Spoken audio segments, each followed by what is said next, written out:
Magandang araw sa ating mga kalamig. Nandito na naman tayo sa All About Aircon para mag-review ng iba't ibang brand ng aircon. Ngayon, nasa harapan natin si OX Air Conditioner. Tatakil natin ngayon yung pinaka-inaantay ng mga kalamig natin dyan, yung electrical consumption ng isang aircon. Ang i-review pala natin is OX Aircon 1.5 horsepower. Take note, mas malaki yun sa 1 HP. Mas malaki yung capacity ng compressor niya, which is 1.5 horsepower. Pero itong nasa harap natin is display lang to. Yung aircon kasi kinabit na namin, yung box is medyo hindi na ganun kaganda tignan, kaya ito na lang ang box na dinisplay. First trial natin ang ginawa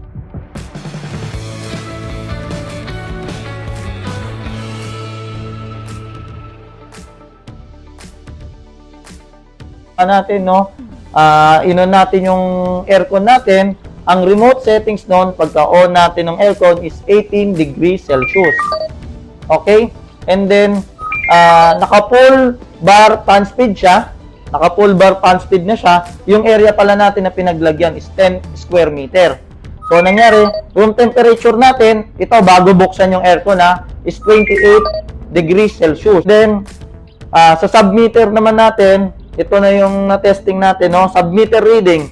Nung 5:30 PM, naka-reading tayo 999.8 kilowatts per hour. So, ito yung 5:30 reading. And then, pinatakbo na natin. Nag-set na tayo sa remote, full bar fan speed.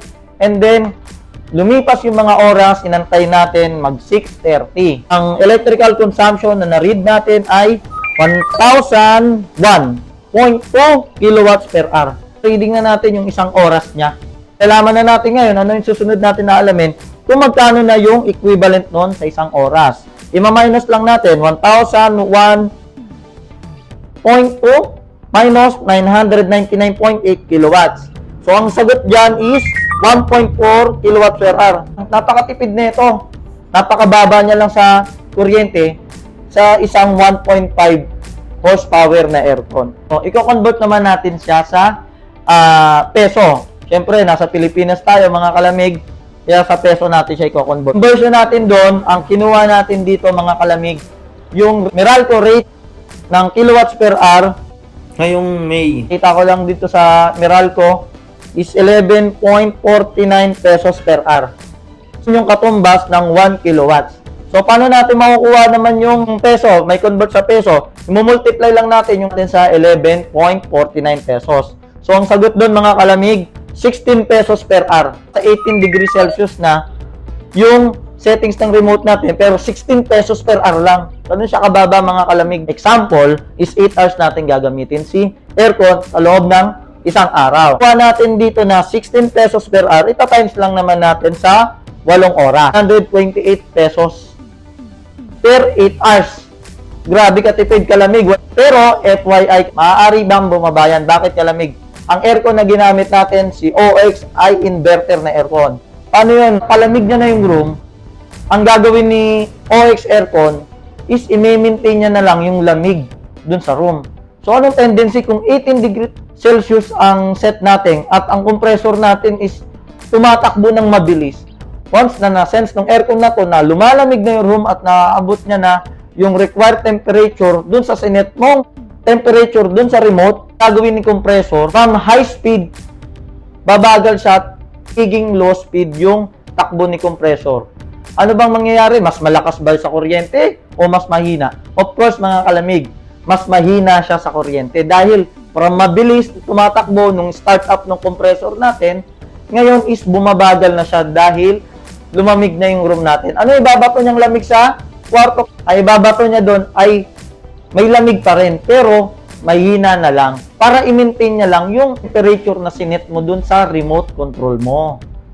Kaya itong 128 pesos na to is bababa pa to. Lalo, 8 hours mo siyang ginamit na tuloy-tuloy. Kaya nga, kalamig, no, ina-advise lagi ng mga installer na dapat pag magbibili kayo ng aircon, talagang ipasurvey nyo muna o siguraduhin nyo na tama yung sukat nung aircon nyo dun sa area. Kasi nga, kalamig, pag undersize yung aircon nyo. Kunwari, ang laki ng area nyo. Maluwang ang area natin. Tapos, ang in-install mong aircon is 1 HP o maliit na capacity lang. at hindi siya tugma dun sa area natin o masyadong mainit yung area natin, ang mangyayari sa compressor mo, hindi na siya magme-maintain kalamig. Tuloy-tuloy lang siya yung high speed at hindi na mag-activate yung tinatawag natin na babagal si compressor. Sa 30 days, sinukat ko na rin kalamig, no? 30 days natin, paano naman makuha yung 128 pesos mo, i-times mo lang ng 30. O lalabas siya, 3,840. No? So, napakababa na nito para sa isang 1.5 horsepower kalamig. So, this is the ideal. Kung hindi man ito makuha nyo yung actual at ginagamit nyo siya ng 8 hours o mahigit, syempre ito, isang oras lang. Marahil yung area na yon pa talaga yun yung nag-maintain siya ng ano dahil 1 hour lang natin to tinesting eh. Pero dito sa 8 hours, I'm sure na mas bababa pa yung electrical consumption nyo, hindi siya magiging 16 pesos per hour. Marahil na mas mababa pa. Possibility na mas mababa pa. Ang galing! Ang galing! So, ganun siya kalamig. So, napakababa na ito kalamig. Next trial tayo. Ito naman yung second trial natin from a 1.5 horsepower na aircon.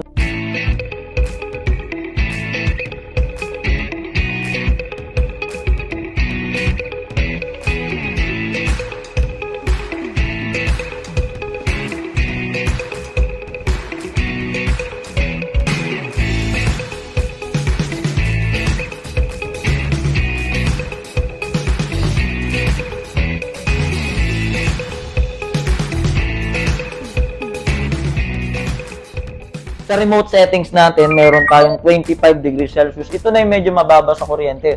Or, ideal temperature is 22 to 25 degrees Celsius sa isang area. Kaya nilagay na natin is 25 degrees Celsius. Naka 1 bar fan speed or ang katumbas na ito, naka low fan speed siya. Kasi meron tayong low, medium, high sa iba, no? So, ito na yung low fan speed natin. Room temperature natin is around 28 degrees Celsius. Makikita rin natin yan sa video. Sa submeter reading naman natin, bago natin andarin ulit 7:06 PM, ang nakuha nating reading ay 1,001.3 kilowatts per hour. And then, lumipas naman uli yung isang araw habang tinetesting natin sa settings na ganito, no, sa 25 degrees Celsius. 1 eternity later. Ang lumabas naman ay 1,001.8 kilowatt after ng isang oras. Minus naman uli natin para makuha natin yung 1 hour kilowatts consumption natin. Ang lumabas ay 0.5 kilowatts per hour. Ang tipid pala, no, ni OX. So, ganun siya katipid si OX aircon natin. 0.5 kilowatts lang. Susunod naman natin yung kilowatts to peso natin. So, yung kilowatts to peso natin, ganun ulit gagawin natin para makita natin yung sa isang oras kung magkano yung nagastos natin. 0.5 kilowatts per hour times 11.49. So, this is the rate ng Meralco. So, ang lumabas is 5.7 pesos. Ito yung per oras natin. So, yun, kalamig. Matipid siya. 5 piso lang, no? Grabe, 5 piso. Or, kung iano natin dyan, sais mo na. Sarado mo na ng sais. So, ganun siya katipid sa isang oras. 1.5 na to, ha? Take note, 1.5. Hindi 1 horsepower to. Mas malaki ang capacity neto kaysa sa 1 horsepower natin. Sa 8 hours of usage naman, in-multiply lang natin sa 8 oras, yung 5.7 pesos natin, lumabas is 45 pesos and 6 centavos. 45.6 electrical consumption sa loob ng 8 oras. Siyempre, i-ano na lang natin, estimation lang natin yan kung 8 oras natin siya gagamitin per day. So, kung per day, ito na isang araw natin. Kung 8 oras mo siya ginagamit. Pero may iba pa yung kalamig, mas bababa pa nga yan. Sabi ko nga nung una, kung tuloy-tuloy ang gamit ng aircon natin. Kasi, ang tinesting natin is 1 hour lang. Marahil, hindi pa nag-maintain yung temperature at naka-high speed pa yung compressor natin noon. Pagdating kasi natin dito sa 8 hours na tuloy-tuloy, matik yan at walang lumalabas sa room or hindi ganong nababawasan yung lamig natin sa room at nag-maintain na siya, mas mababa na to sa kuryente. Mas mababa na yung marireading nyo dito o yung lalabas dun sa kuryente ninyo. Dito sa 45 pesos, marahil mas mababa pa. At additional ko lang kalamig, this is ideal 8 hours. Paano kung 3 hours mo lang ginagamit? Magkano na lang to? Kasi may mga gumagamit tayo kalamig ng aircon, ang tulog lang O pag biglang mainit lang sa tanghali, then sa hapon malamig na, hindi na nila i-on. So yun ha, ideal lang to sa 8 hours. And then 30 days naman natin or 1 month natin kalamig na dire-diretso. Ang 45.6 pesos lang, times lang natin ng 30 days. So lumalabas 1,368. Ang baba lang pala. 1,000 lang no, 1,300 with 1.5 horsepower na OX aircon. Sa ideal settings lang natin na 25 degrees Celsius. So, ganun siya katipid.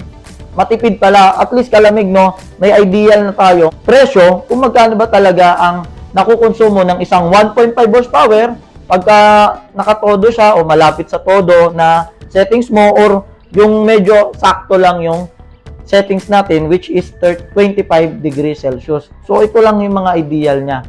So, yun mga kalamig, no? Nakuha na natin. Napakababa pala sa electrical consumption ni OX aircon. So, talagang maganda ang pagkakagawa kay aircon at talagang matipid at totoong inverter siya. Oh my God! Wow! So, si OX aircon, mababa sa kuryente, okay ang after sales at matibay at quality ang parts niya. Kung ang budget nyo is medyo tight, kasi ito si OX aircon, may open ko lang mga kalamig, is medyo mababa presyo nito.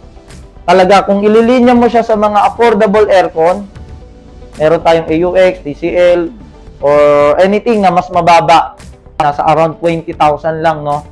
So, ito si OX aircon, isa rin sa marirecommend namin. Warranty-wise, quality-wise, okay si OX, tsaka electrical consumption-wise. Kayo nang bahala magdesisyon, pero si OX, mababa na to. Yung 1.5 horsepower niya sa kuryente. Paano pa yung 1 HP niyan? Lalong mas mababa sa kuryente yan. Sana all. Sana nakatulong ito sa inyo nang kapag desisyon na kayo makabili ng aircon at anong bang brand ba at bibili nyo. Pero si OX, matipid na matipid sa kuryente. Nakakita nyo naman kung magkano lang yung electrical consumption niya.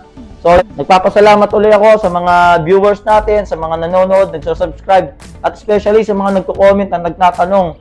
Lahat yan, na-appreciate natin. Lahat naman yan, nababasa natin, no? Oo nga pala, dun sa FB page natin, sumasagot din tayo. Dun sa mga message nyo sa All About Aircon, nag-PPM sila. Nagtatanong kayo kung anong capacity ba, yung nababagay dun sa area nyo, o ano bang problema ng aircon namin, kasi ganito na yung nangyayari. So yun, libre naman magtanong doon. Wala kaming sinisingil na bayad doon. Tanong lang kayo. Basta pag libre yung time, nagbabasa at sinasagot ko yung mga inquiries na tanong nyo doon. So yun lang mga kalamig. Bye and God bless.